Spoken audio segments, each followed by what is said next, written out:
Dracula by Bram Stoker. Chapter 16. Dr. Seward's Diary, continued. It was just a quarter before 12 o'clock when we got into the churchyard over the low wall. The night was dark with occasional gleams of moonlight between the dents of the heavy clouds that scudded across the sky. We all kept somehow close together, with Van Helsing slightly in front as he led the way.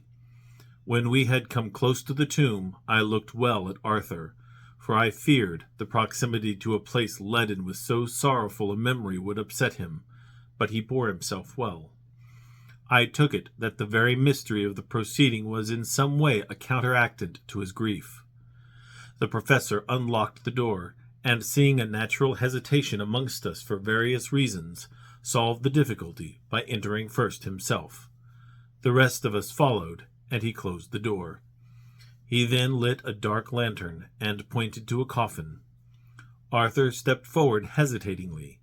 Van Helsing said to me, "You were here with me yesterday. Was the body of Miss Lucy in that coffin?"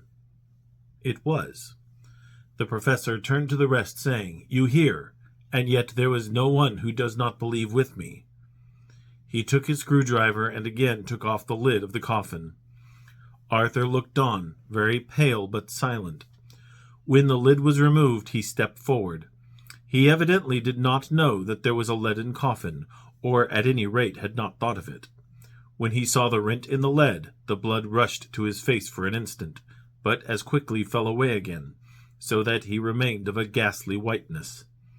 He was still silent. Van Helsing forced back the leaden flange, and we all looked in and recoiled. The coffin was empty. For several minutes no one spoke a word. The silence was broken by Quincy Morris. "Professor, I answered for you. Your word is all I want. I wouldn't ask such a thing ordinarily. I wouldn't so dishonor you as to imply a doubt, but this is a mystery that goes beyond any honor or dishonor. Is this your doing?" "I swear to you by all that I hold sacred that I have not removed or touched her. What happened was this. 2 nights ago, my friend Seward and I came here with good purpose, believe me. I opened that coffin, which was then sealed up, and we found it as now empty. We then waited and saw something white come through the trees. The next day we came here in daytime, and she lay there. Did she not, friend John?" "Yes." "That night we were just in time. One more so small child was missing, and we find it, thank God, unharmed amongst the graves. Yesterday I came here before sundown, for at sundown the undead can move. I waited here all night till the sun rose, but I saw nothing. It was most probable that it was because I had laid over the clamps of those doors garlic, which the undead cannot bear, and other things which they shun. Last night there was no exodus, so tonight before the sundown I took away my garlic and other things, and so it is we find this coffin empty. But bear with me. So far there is much that is strange. Wait you with me outside, unseen and unheard, and things much stranger are yet to be. So," here he shut the dark slide of his lantern, "now to the outside." He opened the door, and we filed out, he coming last and locking the door behind him. Oh, but it seemed fresh and pure in the night air after the terror of that vault. How sweet it was to see the clouds race by, and the passing gleams of the moonlight between the scudding clouds crossing and passing, like the gladness and sorrow of man's life. How sweet it was to breathe the fresh air that had no taint of death and decay.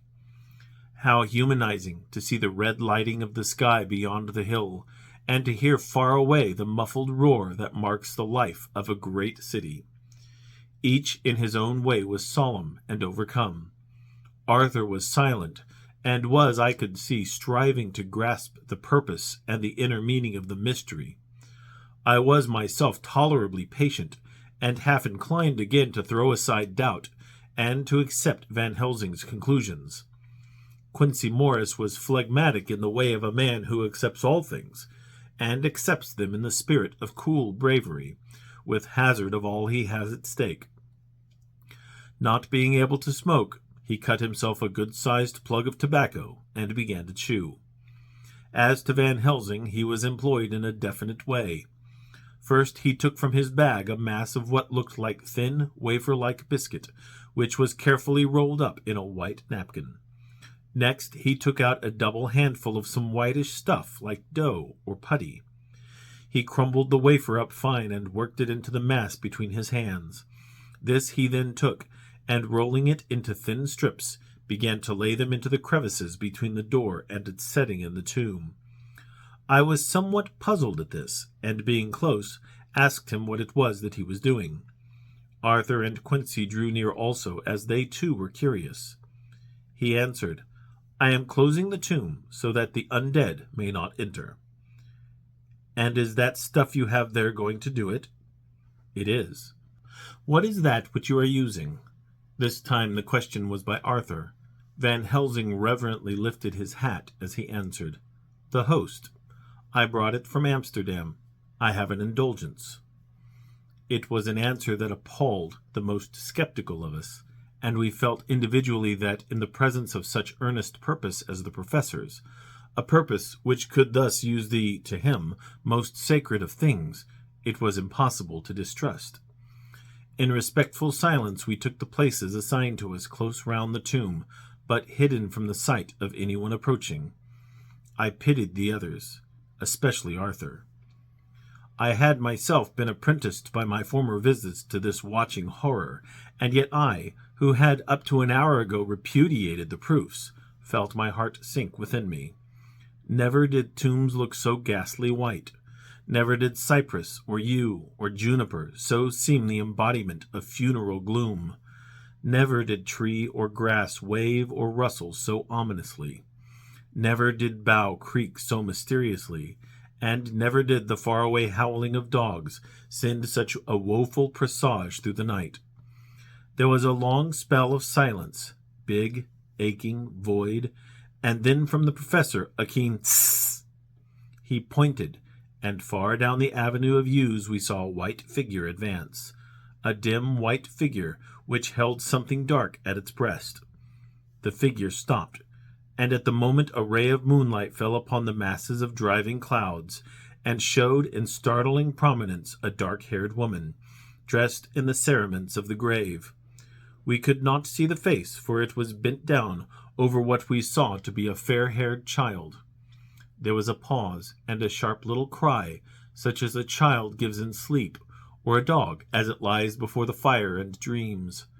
We were starting forward, but the professor's warning hand, seen by us as he stood behind a yew tree, kept us back. And then, as we looked, the white figure moved forwards again. It was now near enough for us to see clearly, and the moonlight still held. My own heart grew cold as ice, and I could hear the gasp of Arthur as we recognized the features of Lucy Westenra. Lucy Westenra, but yet how changed! The sweetness was turned to adamantine, heartless cruelty, and the purity to voluptuous wantonness. Van Helsing stepped out, and obedient to his gesture, we all advanced too. The four of us ranged in a line before the door of the tomb. Van Helsing raised his lantern and drew the slide. By the concentrated light that fell on Lucy's face, we could see that the lips were crimson with fresh blood, and that the stream had trickled over her chin and stained the purity of her lawn death robe. We shuddered with horror. I could see by the tremulous light that even Van Helsing's iron nerve had failed. Arthur was next to me, and if I had not seized his arm and held him up, he would have fallen. When Lucy, I call the thing that was before us Lucy because it bore her shape, saw us, she drew back with an angry snarl, such as a cat gives when taken unawares. Then her eyes ranged over us. Lucy's eyes, in form and color, but Lucy's eyes unclean and full of hellfire, instead of the pure, gentle orbs we knew. At that moment the remnant of my love passed into hate and loathing. Had she then to be killed, I could have done it with savage delight. As she looked, her eyes blazed with unholy light, and the face became wreathed with a voluptuous smile. Oh, God, how it made me shudder to see it! With a careless motion she flung to the ground, callous as a devil, the child that up to now she had clutched strenuously to her breast, growling over it as a dog growls over a bone. The child gave a sharp cry and lay there moaning. There was a cold-bloodedness in the act which wrung a groan from Arthur. She still advanced, however, and with a languorous, voluptuous grace said, "Come to me, Arthur. Leave these others and come to me. My arms are hungry for you. Come, and we can rest together. Come, my husband, come." There was something diabolically sweet in her tones, something of the tinkling of glass when struck, which rang through the brains even of us who heard the words addressed to another. As for Arthur, he seemed under a spell. Moving his hands from his face, he opened wide his arms. She was leaping for them when Van Helsing sprang forward and held between them his little golden crucifix. She recoiled from it, and with a suddenly distorted face, full of rage, dashed past him as if to enter the tomb. When within a foot or two of the door, however, she stopped, as if arrested by some irresistible force. Then she turned, and her face was shown in the clear burst of moonlight and by the lamp, which had now no quiver from Van Helsing's nerves. Never did I see such baffled malice on a face, and never, I trust, shall such ever be seen again by mortal eyes. The beautiful color became livid, the eyes seemed to throw out sparks of hellfire, the brows were wrinkled as though the folds of flesh were the coils of Medusa's snakes, and the lovely blood-stained mouth grew to an open square, as in the passion masks of the Greeks and Japanese. If ever a face meant death, if looks could kill, we saw it at that moment. And so for full half a minute, which seemed an eternity, she remained between the lifted crucifix and the sacred closing of her means of entry. Van Helsing broke the silence by asking Arthur, "Answer me, O my friend, am I to proceed in my work?" "Do as you will, friend, do as you will. There can be no horror like this ever any more." And he groaned in spirit. Quincy and I simultaneously moved towards him and took his arms. We could hear the click of the closing lantern as Van Helsing held it down.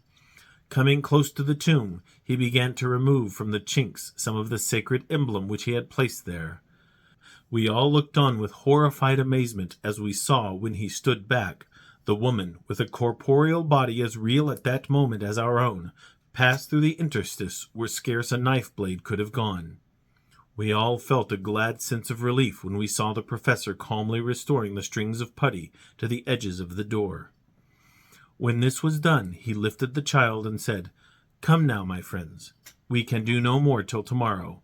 There is a funeral at noon, so here we shall all come before long after that. The friends of the dead will all be gone by 2, and when the sexton locks the gate, we shall remain.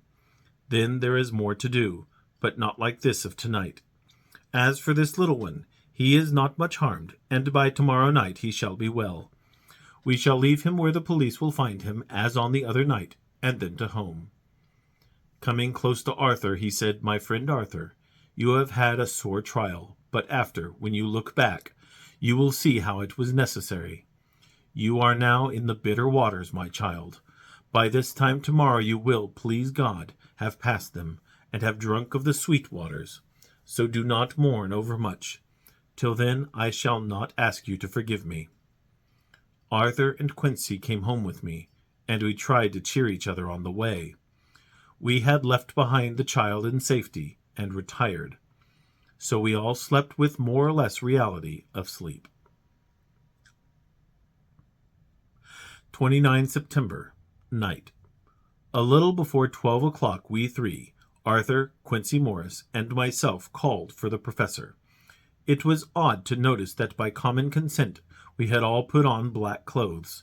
Of course Arthur wore black, for he was in deep mourning, but the rest of us wore it by instinct.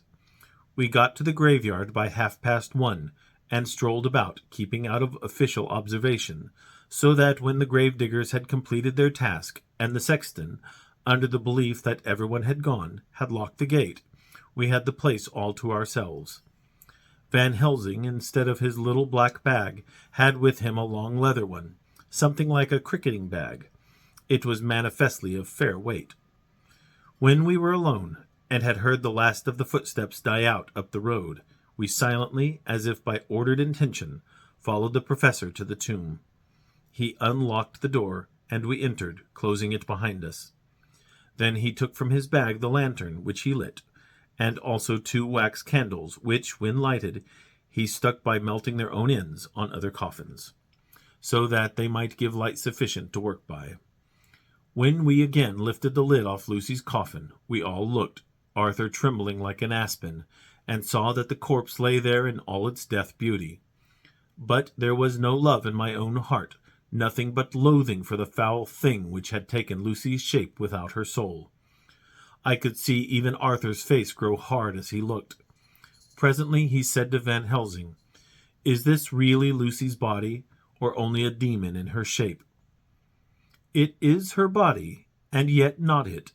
But wait a while, and you shall see her as she was, and is." She seemed like a nightmare of Lucy as she lay there, the pointed teeth, the blood-stained voluptuous mouth which made one shudder to see, the whole carnal and unspirited appearance seeming like a devilish mockery of Lucy's sweet purity. Van Helsing, with his usual methodicalness, began taking the various contents from his bag and placing them ready for use. First he took out a soldering iron and some plumbing solder, and then a small oil lamp which gave out, when lit in a corner of the tomb, gas which burned at a fierce heat with a blue flame. Then his operating knives, which he placed to hand, and last a round wooden stake some 2½ or 3 inches thick and about 3 feet long. One end of it was hardened by charring in the fire, and was sharpened to a fine point. With this stake came a heavy hammer, such as in households is used in the coal cellar for breaking the lumps. To me, a doctor's preparations for work of any kind are stimulating and bracing, but the effect of these things on both Arthur and Quincy was to cause them a sort of consternation. They both, however, kept their courage, and remained silent and quiet. When all was ready, Van Helsing said, "Before we do anything, let me tell you this. It is out of the lore and experience of the ancients, and of all those who have studied the powers of the undead. When they become such, there comes with the change the curse of immortality. They cannot die, but must go on age after age, adding new victims and multiplying the evils of the world. For all that die from the preying of the undead become themselves undead, and prey on their kind. And so the circle goes on ever widening, like as the ripples from a stone thrown into water.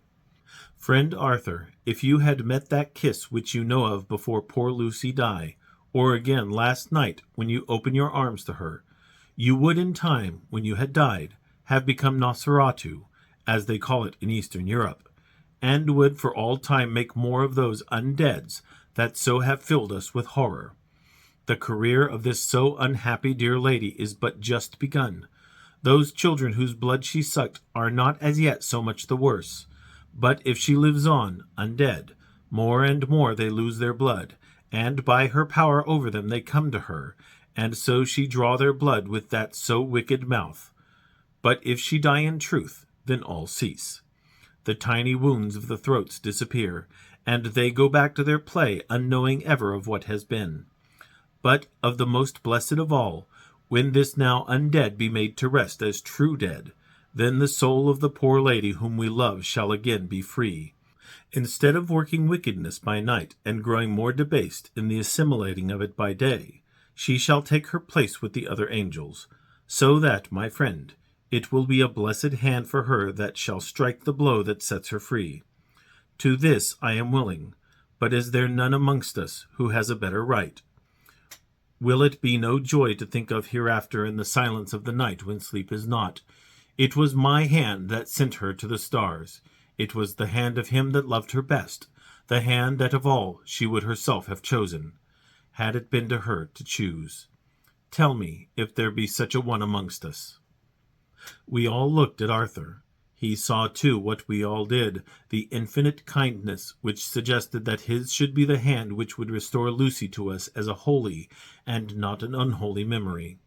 He stepped forward and said bravely, though his hand trembled, and his face was as pale as snow, "My true friend, from the bottom of my broken heart I thank you. Tell me what I am to do, and I shall not falter." Van Helsing laid a hand on his shoulder and said, "Brave lad, a moment's courage, and it is done.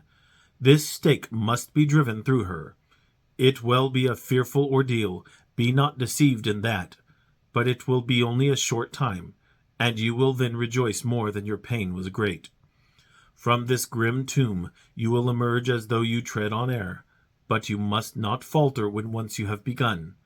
Only think that we, your true friends, are round you, and that we pray for you all the time."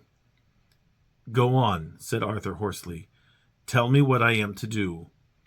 "Take this stake in your left hand, ready to place to the point over the heart, and the hammer in your right.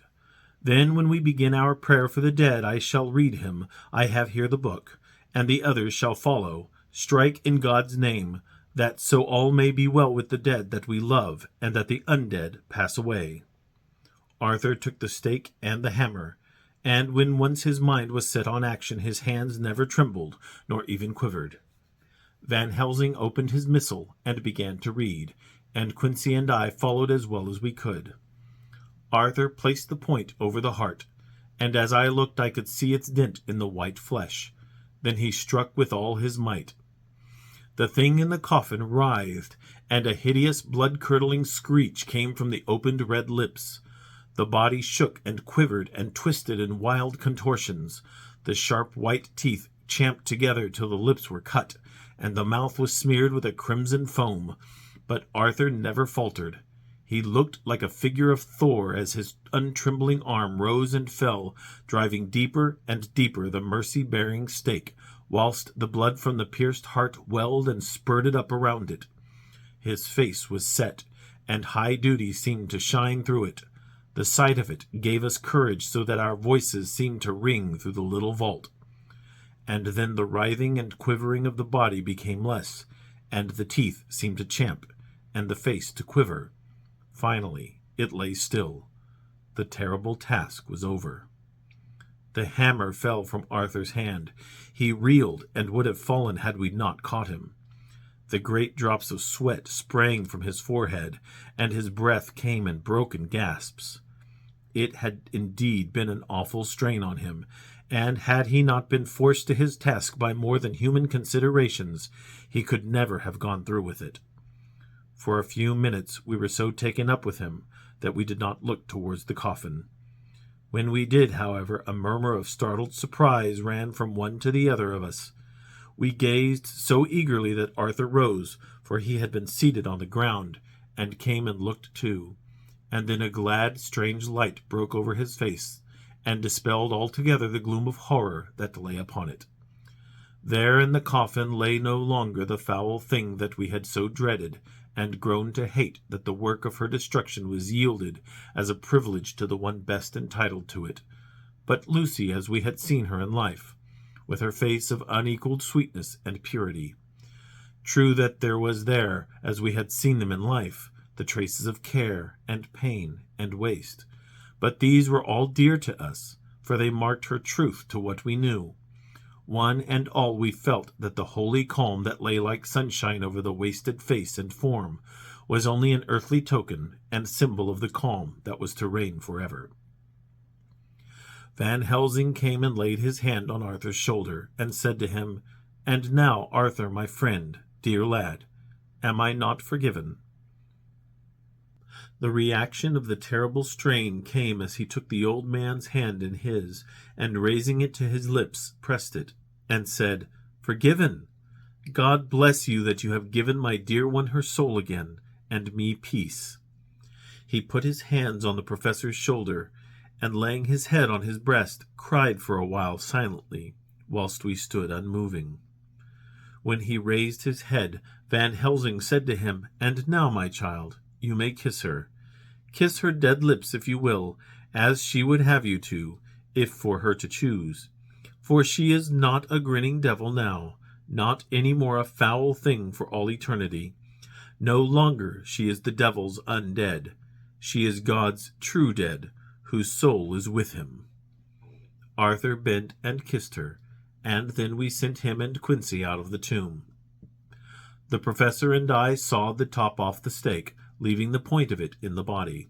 Then we cut off the head and filled the mouth with garlic. We soldered up the leaden coffin, screwed on the coffin lid, and gathering up our belongings, came away. When the professor locked the door, he gave the key to Arthur. Outside the air was sweet, the sun shone, and the birds sang, and it seemed as if all nature were tuned to a different pitch. There was gladness and mirth and peace everywhere, for we were at rest ourselves on one account, and we were glad, though it was with a tempered joy. Before we moved away, Van Helsing said, "Now, my friends, one step of our work is done, one the most harrowing to ourselves, but there remains a greater task, to find out the author of all this our sorrow, and to stamp him out.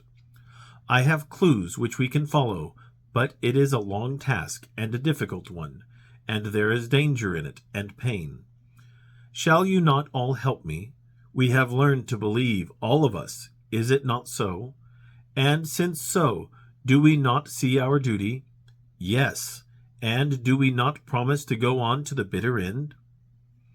Each in turn we took his hand, and the promise was made. Then said the professor as we moved off, "2 nights hence you shall meet with me, and dine together at 7 of the clock with friend John. I shall entreat 2 others, 2 that you know not as yet, and I shall be ready to all our work show and our plans unfold. Friend John, you come with me home, for I have much to consult you about, and you can help me. Tonight I leave for Amsterdam, but shall return tomorrow night, and then begins our great quest. But first I shall have much to say, so that you may know what to do and to dread. Then our promise shall be made to each other anew, for there is a terrible task before us, and once our feet are on the plowshare we must not draw back."